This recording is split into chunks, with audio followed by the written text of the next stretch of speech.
สบายดีพี่น้องค่อยสิโหนกลับบ้านละเด้ออันนี้อยู่คนละหม่องละบอนกันเดี๋ยวค่อยสิให้เบิ่งเนี่ยอันนี้สิมีต้นอีหยังดอกสวยๆนี่เด้อพี่น้องคนบ่ค่อยหลายมีFCหลายคนกระทักกันเข้ามาถามน้องเงินว่าไทโรยภาษาบ้านเฮากะเขาจะเรียกว่าหยังเดี๋ยวสิมาถามพ่อใหญ่วันก่อนพ่อใหญ่วันอืมอัน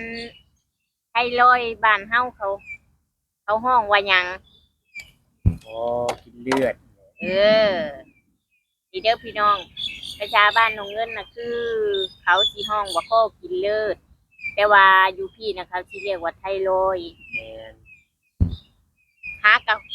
กับไปหาหมอแล้วก็จิตตรวจเจอพี่น้องแต่ว่าที่ผ่านมาก็บ่ได้ตรวจเจอซ้ำแม่นบ่แมนแตะกอนกับมันเป็นมาโดนแล้วล่ะเออแต่ว่าแต่อาการมันบ่ออาการอกมันหาก็ออกชัดอาการออกชัดมือวันที่21แมนแมนที่21นี่อาการเมื่อยแต่เต้นเร็วหลายๆคนก็ที่ถามว่าอาการมันเป็นจังไดเรือห้องในหน้าผากหัวใจเต้นเร็วเหนื่อยง่ายพี่น้องแต่ถ้าผู้ใดมีอาการแบบนี้จะไปตรวจไปหาหมอเลย เออเพราะว่าแม่แน่นอนไทรอยด์เป็นพิษไทรอยด์ต่ำก็แต่ว่าไทรอยด์มันก็สิมีหลายมีสองสามมีอย่างสามแบบเด้อพี่น้องแต่ว่าไทรอยด์เป็นพิษไทรอยด์เป็นพิษหัวใจเต้นเร็วตัวห้อนเรือออกไทรอยด์ต่ำก็คือกันและเมื่อยอืมมีเดียวแรง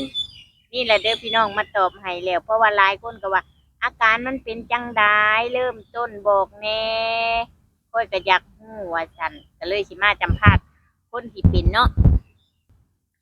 อันนี้ก็มาตอบให้แล้วเด้อพี่น้องอาการก็คือเมื่อยง่ายก็คือเหนื่อย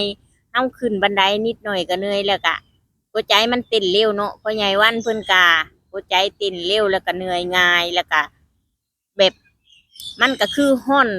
โตมันร้อนตลอดนะทุกคนแบบเพื่อมันสิออกหลายก็เลยแบบมันผิดปกติก็ไปหาหมอเนาะแต่ว่าที่ผ่านมากะบ่ฮู้ว่าเพราะว่าอาการมันบ่ออกแต่ว่าเขาเจ้าว่ามันเป็นตั้งนานแหละล่ะแต่ว่าอาการมันบ่ออกเฮาก็บ่ฮู้แต่ว่าไปตรวจแต่ว่ามันก็บ่เจอพี่น้องแต่ว่ารอบนี้นะอาการมันออกก็คือหัวใจมันเต้นผิดผิด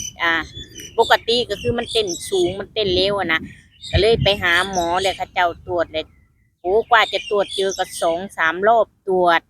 นี่แหละเด้อพี่น้องมาตอบให้แล้วถ้าผู้ใดมีคำถามยังกะคอมเมนต์กันเข้ามาหรือว่าทักมาส่วนตัวก็ได้การน้องเงินเห็นหลายคนอยู่มาถามเรื่องแป้งน้ำเนาะน้องเงินกะสิบอกตลอดวันนี้เด้อหน้าน้องเงินกะสิท่าเต็มมื้อเช้านี้แต่ว่าบ่ได้เฮ็ดคลิปมื้อเช้านี้นะกะสั่งได้คือเก่าเดี๋ยวสิกลับบ้านแล้วพี่น้องสิกลับบ้านแล้วไปทำหน้าแล้วบายบายฝากกดไลค์กดแชร์เด้อพี่น้องนี่เด้อทุกคนก็มาตอบให้ละเด้อพี่น้องเด้อ